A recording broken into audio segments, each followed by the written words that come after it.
So moving on to the next slide. Okay, now we move on to slowly getting into the course feature, the cross-origin resource sharing. So before that, we would have to, we need to understand what XHR is, which is XML HTTP request. Now we all know what XHR is, a little bit of a history on it. So it was basically designed by Microsoft. It was adopted by Mozilla, Apple, and Google. And in today's world, it is one of the things that we just can't deal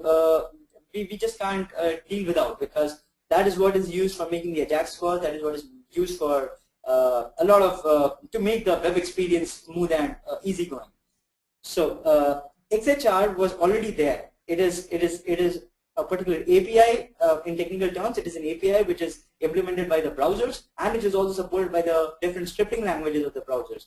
So let's say JavaScript has methods and classes and objects to have XHR in place, and that can be used to have a good web experience in place.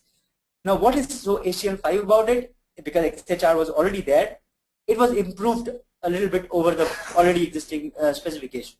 So now what we have as per the HTML5 specification, we have XHR2. So that is what is known as the HTML5 counterpart of XML HTTP request. Now, why exactly is XHR2 required? Well, remember a while back we just talked about domains, and we talked about same origin policy.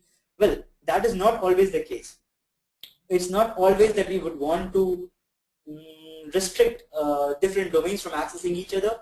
There are times when we have to give some sort of relaxation in this particular feature of same origin policy because it is what the business needs. Now, let's say, for example, there are two different subdomains. Let's say there is bangalore.hdfc.com, and then there is, let's say, chennai.hdfc.com.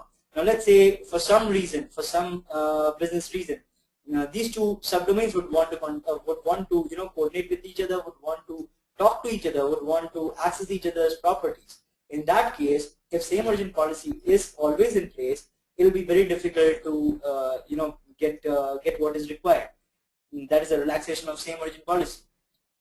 There were workarounds earlier to do this. There were brainy stuff that was done to relax the same origin policy somehow or the other. But none of these approaches, none of these procedures were standardized. So it always depended on the requirement of the application. It depended on the browser being used. It depended on the developer who was taking an approach to it. And in the end of all, it always impacted the customer. It always impacted the end user, because whatever is the implementation that the developer does, it always has a direct impact on what the end user experiences.